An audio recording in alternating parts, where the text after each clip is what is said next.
The Thief by Megan Whalen Turner. Narrated by the Reading Dragon.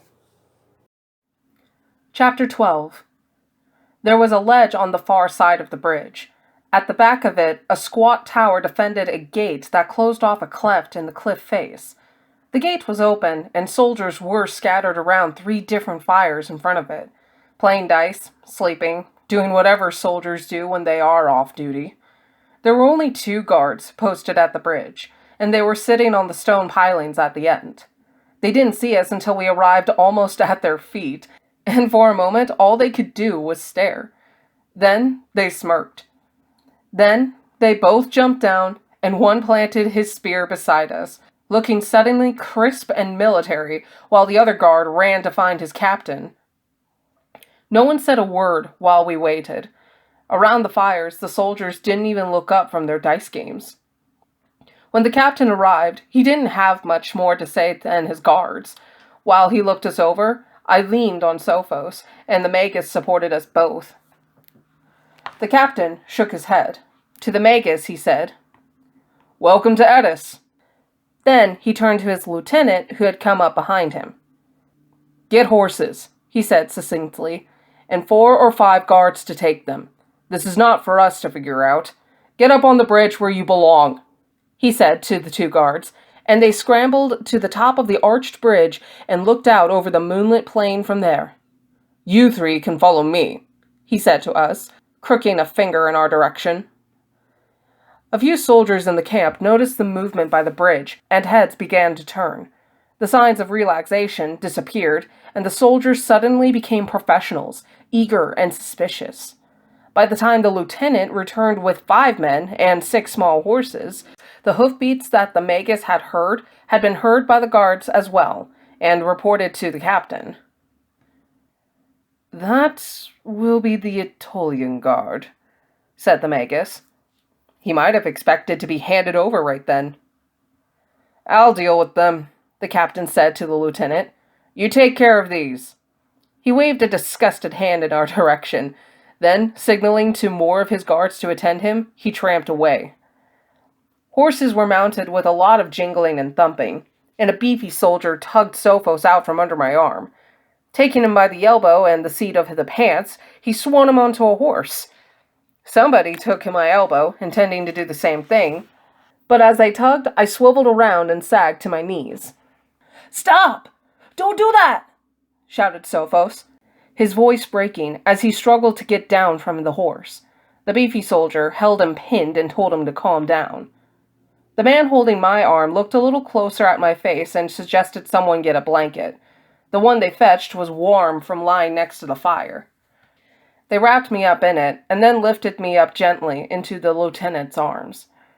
As the horses crossed under the gate, I saw carved griffins overhead, and then I think I fell asleep. I dreamt of rock walls moving past on either side and heard in my sleep the crashing of the ponies' hooves as they climbed the stone roadway that ran up the cleft in the mountains, cut by the Arachthus before its path had changed. When we reached the palace, the main courtyard was lit by lanterns, but most of the windows were dark. It was long past midnight. Everyone climbed off his horse, and 2 men helped me to the ground. After that, there was a lot of hemming and hawing, and no one really knew what to do. Sophos came and tucked himself under my good shoulder. The Magus stood behind us. All the soldiers sidled a little farther away as if they were afraid our troubles might be contagious. Finally, someone opened the double doors that led to the entrance hall, and we trooped in. The clatter of boots on the marble floors announced our arrival to anyone who hadn't heard the noise in the courtyard. Servants and onlookers appeared at the heads of the 2 staircases. Lights were still burning in the lesser throne room, and the great knot of us moved in that direction. The people on the stairs were sucked down in our wake, and by the time we'd left the dark entrance hall and crowded into the doorway of the brightly lit throne room, I felt like the center of a circus on the move. All we needed was dancing bears. At first, all I could see of the room was the walls near the ceiling where mountain swallows were painted swooping and diving. but a series of stairs led into the room, and as the people ahead of me stepped down, I could see where the lower walls were stained dark red and 2 gold griffins lay, one on either side of the throne. The throne was empty. At the raised hearth in front of it, a group of women had been sitting and talking, and 2 of them had been playing chess. By far the least attractive of the women stood up. She had black hair, like Atolia, and her gown was red velvet, but there all similarities between her and the lowland queen ended.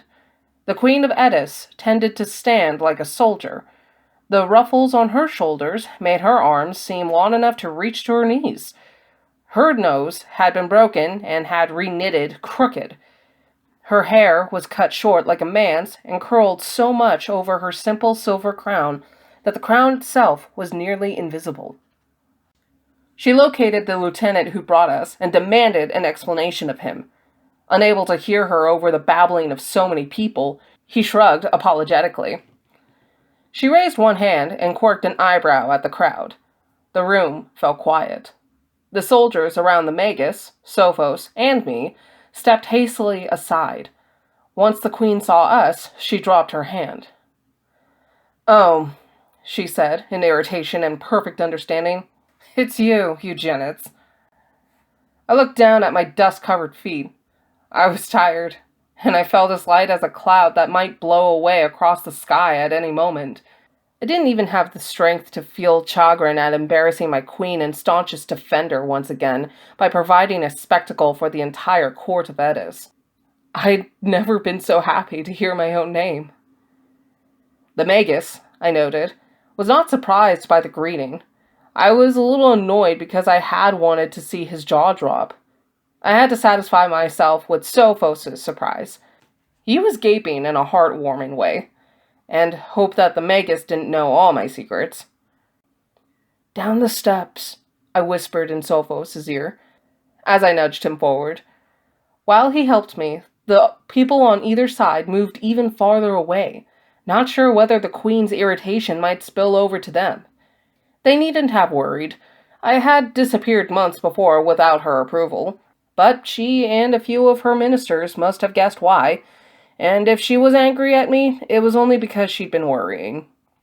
With my good hand, I reached under the braid at the base of my neck to free the thong that was tied there. It was the shorter of the 2 that Pole had given me on the banks of the Araxthus. One-handed, I couldn't easily get the knot undone, and several strands of my own dark hair came with the thong when I pulled it free.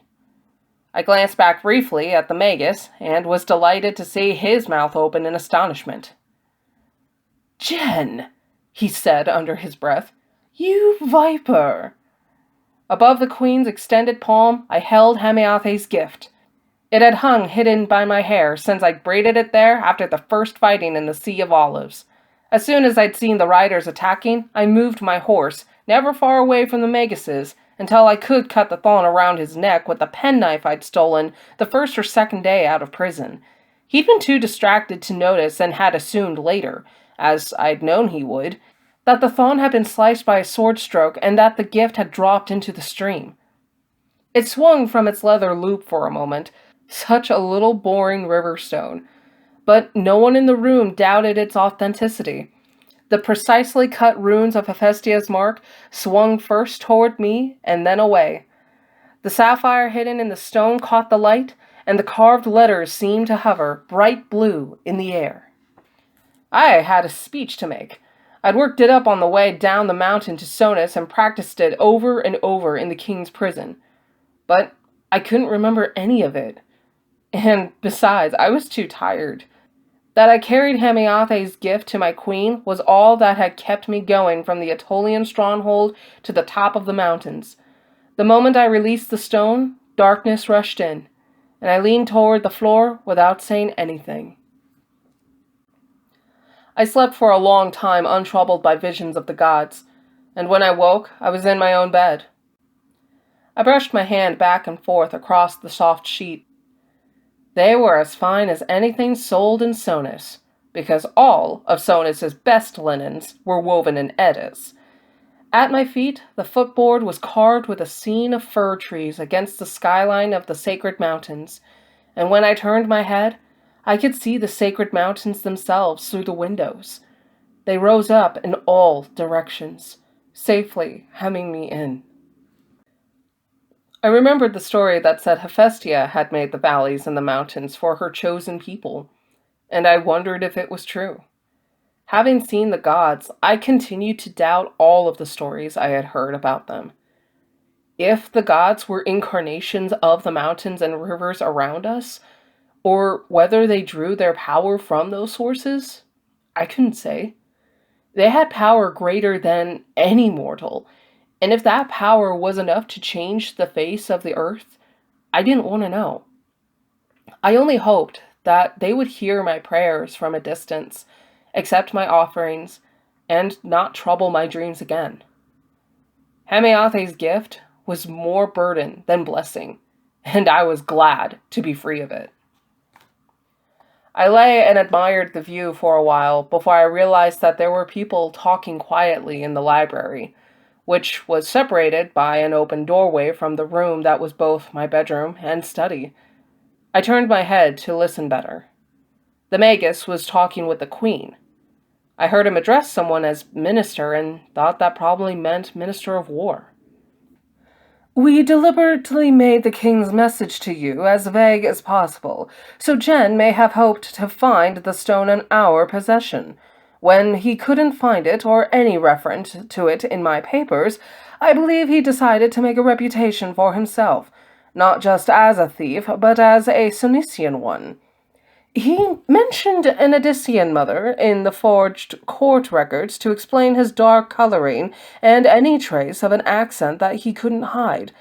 And then he bragged about his ability to perform some outstanding feat that would have to come to my attention.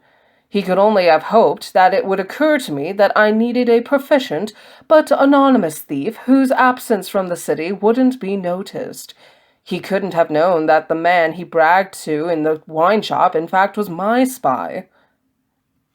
I hadn't known, and I almost laughed out loud when the Magus mentioned it outside the temple.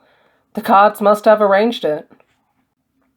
I don't know how he would have gotten out of the prison on his own, said the Magus.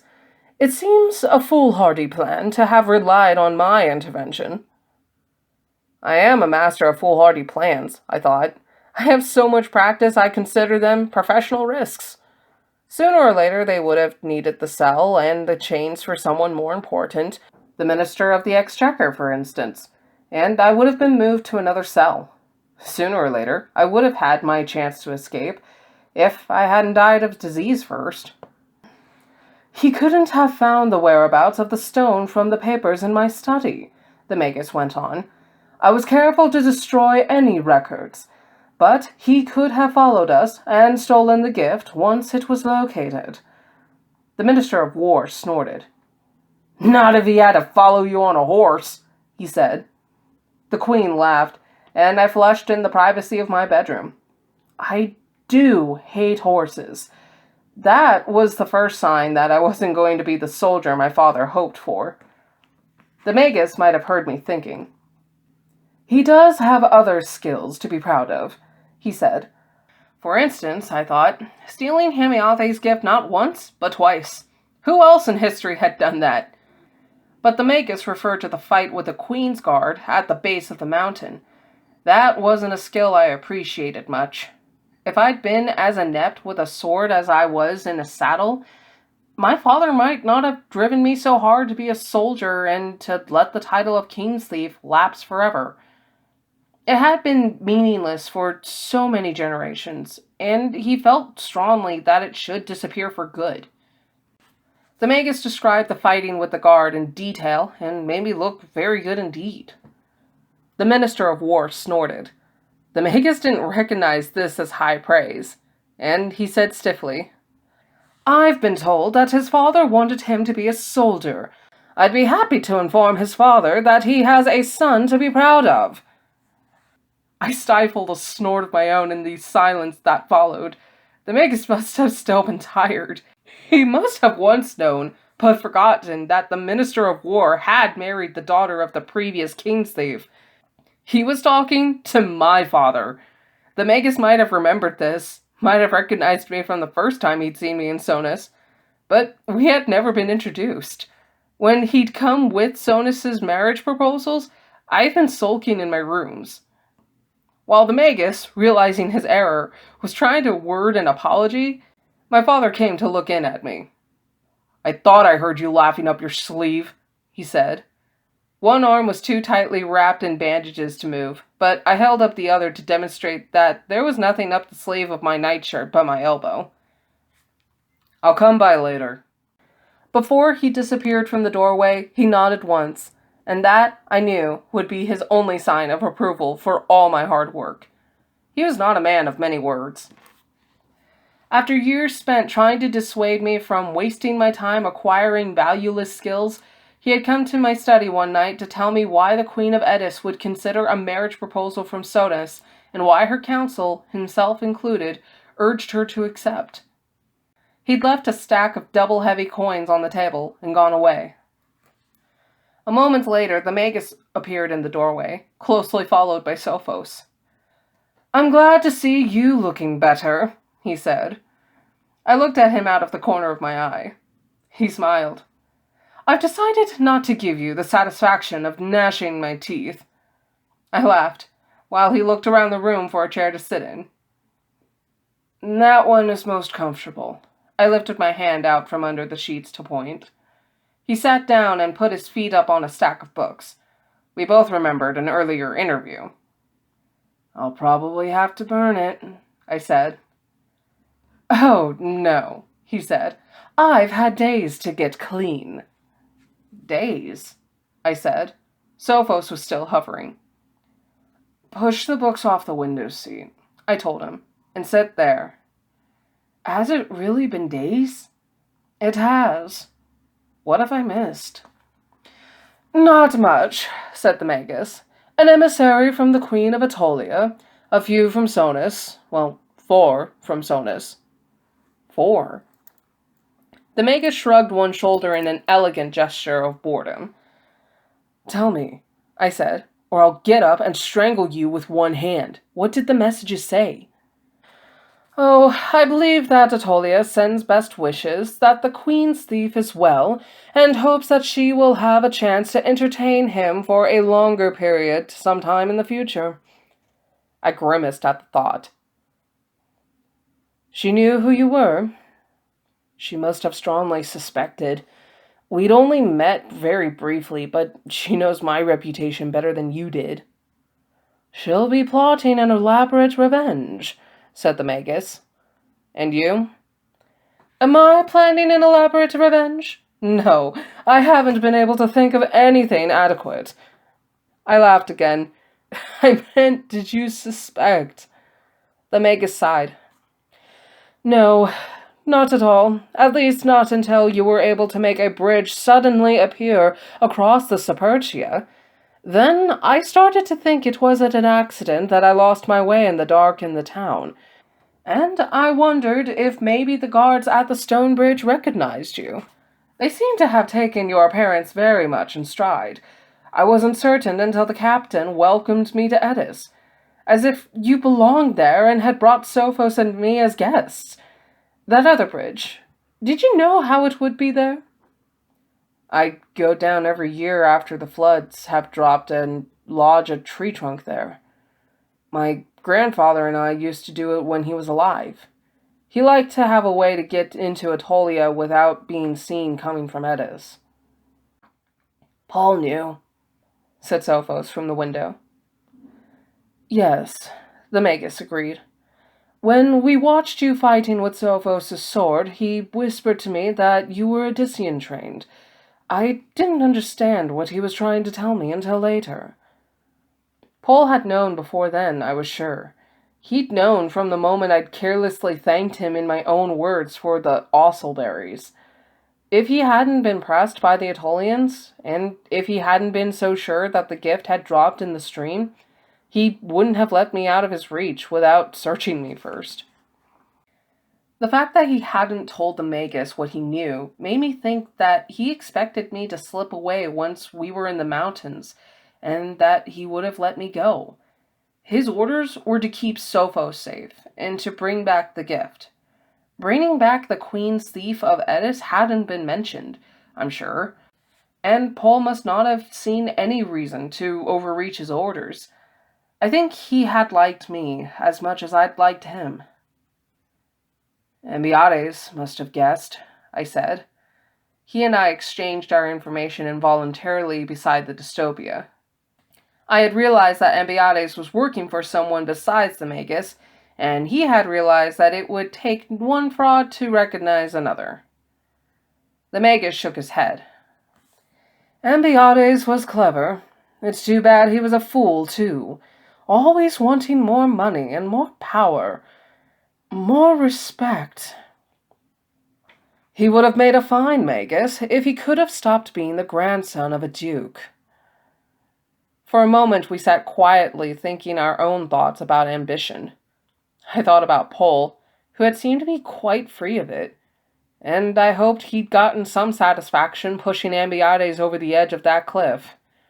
All in all, I wished I could have done it myself. Finally, the Magus said, "To think that I once beat the Queen's Thief with a horse crop!" I smiled and had to tell him that beating the Queen's Thief was a rare honor. "Oh, is everyone on the mountain as skilled as you are with a sword?" "Ah, but I don't use a sword." I explained that I hadn't held a sword in the 2 years since I'd torn up my enrollment papers in the Odyssean Guard. During an argument with my father, I'd sworn, in front of an embarrassing number of people, not to take a sword by the hilt unless my life was in danger. "Ah," said the Magus, as if many things had grown more clear. I wondered whom he'd been talking to. "You're tired," he said after a moment, and he was right. "We'll go." "Wait," I said. "You haven't told me what Sonus said in his messages." The Magus shook his head. "You'll have to ask your queen that," he said. I followed his gaze to where the queen had been standing for I didn't know how long. She was wearing a green shot silk dress that squeezed her under the arms and made her look like a peahen dressed up in her smaller husband's clothes. My brother, Temenis, had broken her nose with a practice sword when we were 11, and the resulting bump had given her a comfortably settled plainness that was more attractive than all Atolia's beauty. But she didn't know that, and often felt that she let her people down by not being more pretty. In her 5-year reign, she'd won the loyalty and love of her subjects.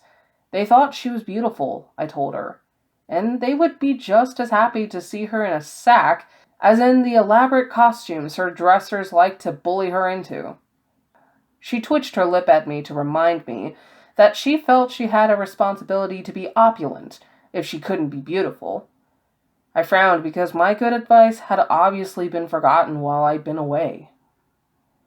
The Magus offered an apology for wandering away in the middle of their conversation, but she waved it aside, then sat on the bed beside me and squeezed my hand.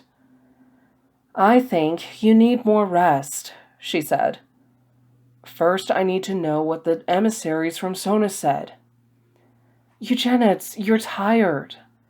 "I'll get up," I threatened, "and find someone else to tell me." She gave in. I'd known she would. She wouldn't have come in and sat down otherwise. The first was a stiff note to say that Sonus had removed his men from the forest on the southern slopes of Mount Urques. He tried to sneak an army through the fir forest? Yes. I rolled my head back in contempt. The idiot. See what he does when his Magus isn't there to stop him? Did you set fire to the trees? The queen shook her head. No, it wasn't necessary. I sent a note with your cousin Crotes telling him to get his men out by sunset or we'd burn the forest to the ground. The Magus's face paled at the thought of his country's entire army burnt to ash. The second emissary was more polite, the queen continued. settling back against my cushions. The King of Sonus requested any information we had on the whereabouts and well-being of the Magus and his heir. The Magus's heir? I asked. The king's heir. I looked at Sophos. Your father, the Duke, is also the king's brother? You didn't know? He said. I did not. The queen laughed. With one move, she said, you have secured my throne and brought me the heir of my enemy. The court is greatly impressed. It would be the first time for most of them, I thought. I believe, she said, I will extract a few concessions from Sonus before I send his nephew home. She smiled at Sophos, and he blushed as he smiled back.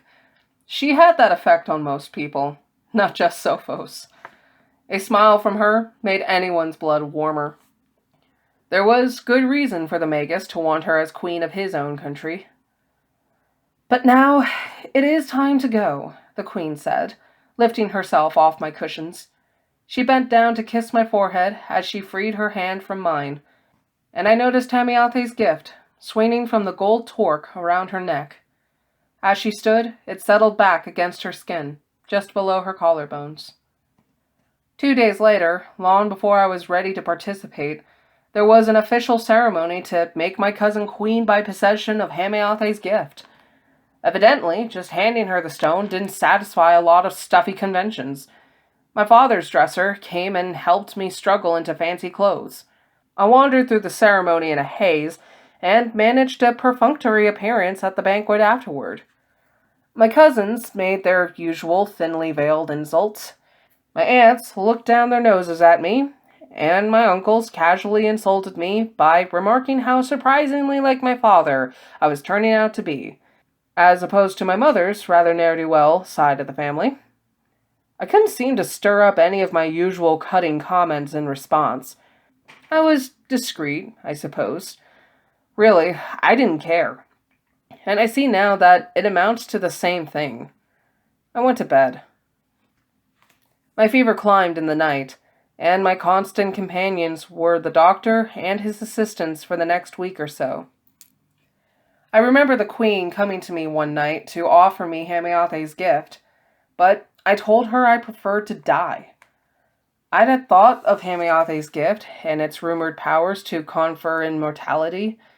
There is something horrible and frightening, and, I discovered, very, very painful about being trapped in this life when it is time to move on.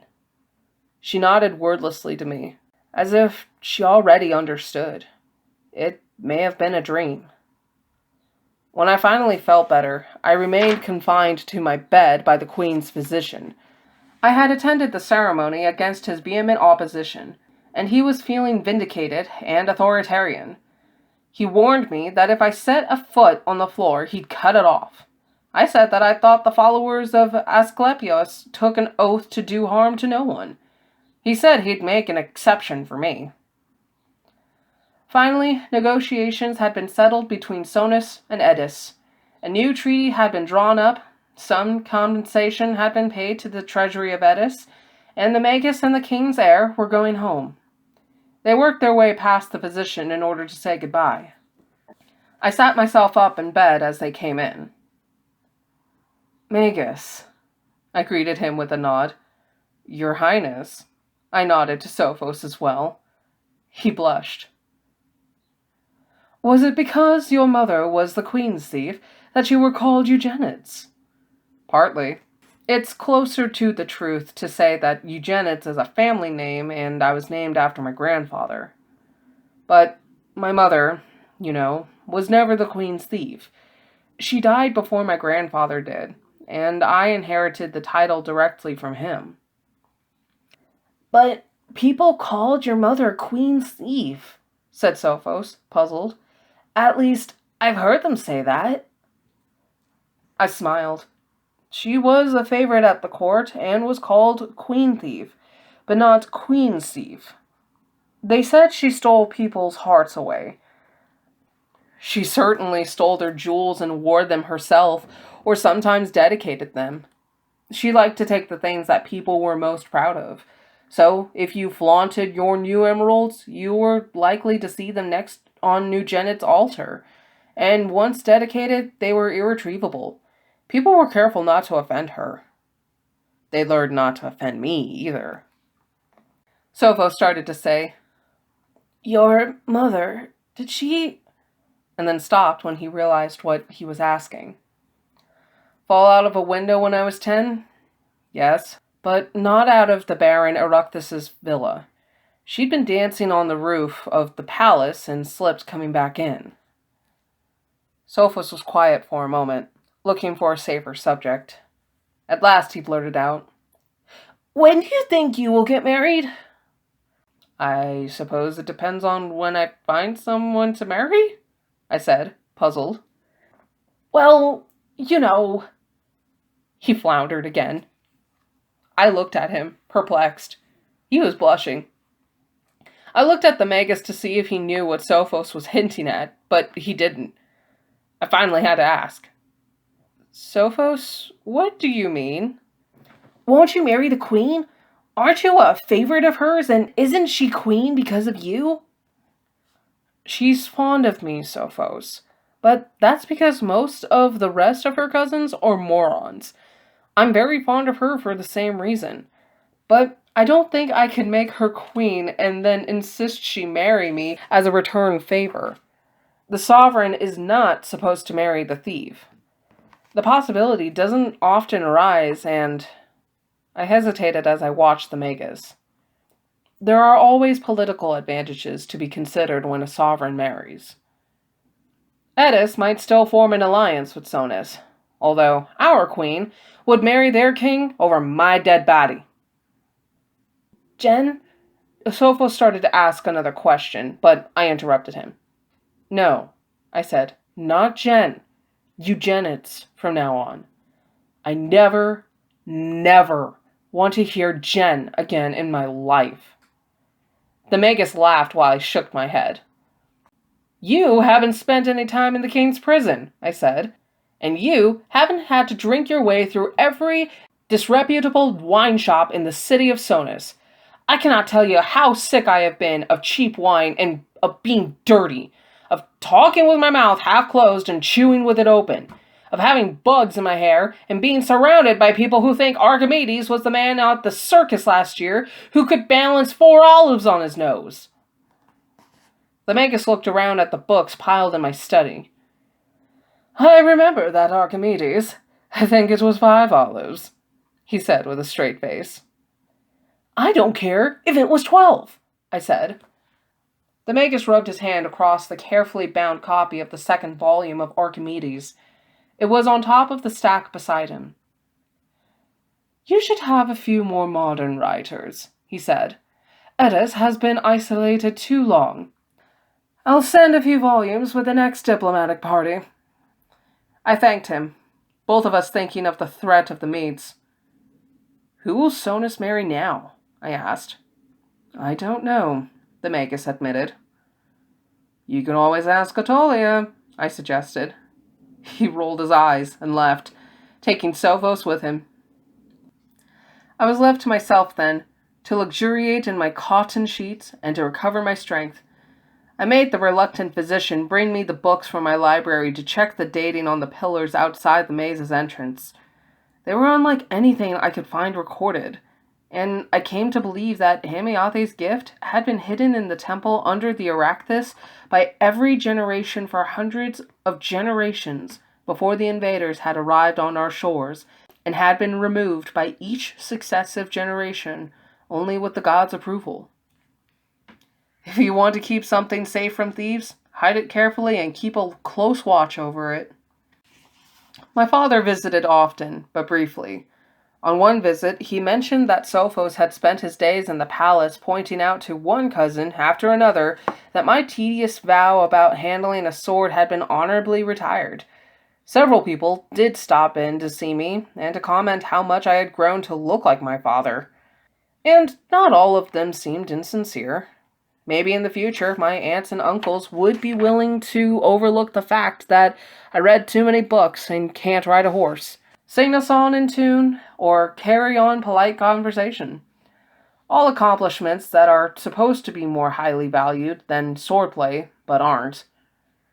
When the Queen came by, she told me that the resemblance to my father was all in the way we both hunch over and then deny that we are in pain. I tried to insist that my shoulder didn't really bother me, and it was time for me to be up. She laughed and went away. After another week, when I was finally out of bed and resting in a chair, she came to visit and stayed longer than a minute or two. The evening sun was slipping around the shoulder of Hephaestus Mountain and filling the room with orange light. "Sophos went to see your family shrine to Eugenides," she said. "He admired all the earrings you've dedicated, particularly the Duchess Elenia's cabochon emeralds."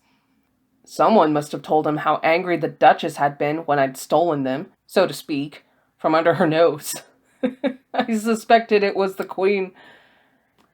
I admitted that it was a little embarrassing to have him admire offerings to a god I hadn't previously believed in. "I know," she said. We both looked at the gift, turning it over and over in her hands. "Will you go on wearing it?"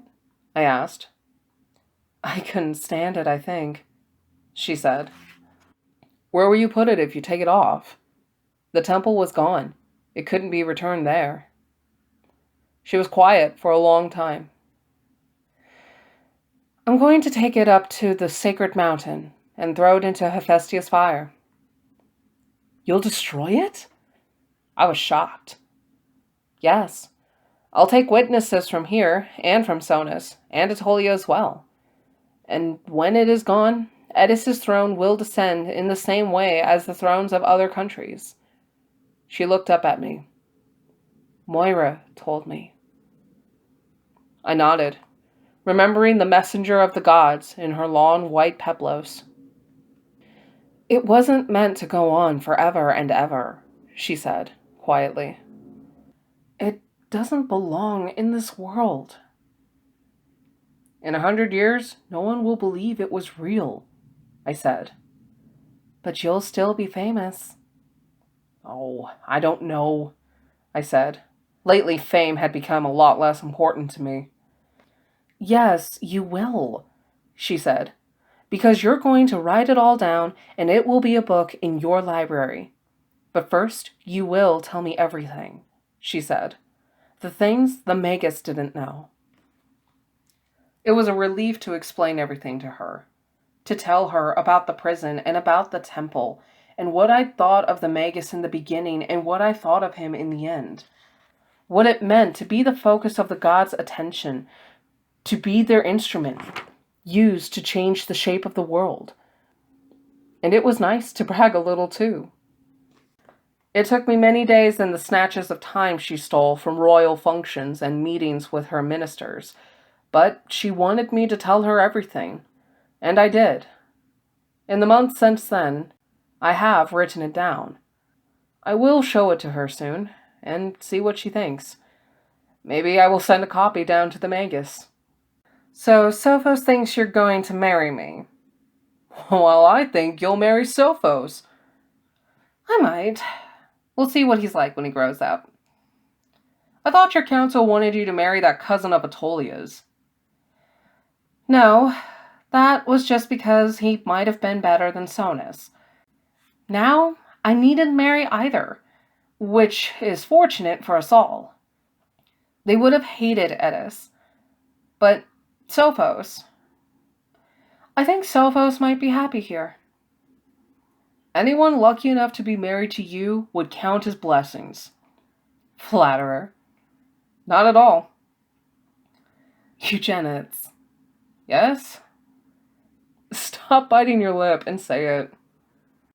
"Thank you, thief." "You're welcome, my queen." We hope you enjoy the story. If you like this telling, please hit the like button and subscribe to receive more content. When you subscribe, be sure to hit the notification bell so that you can be notified as to when I have a new story to tell.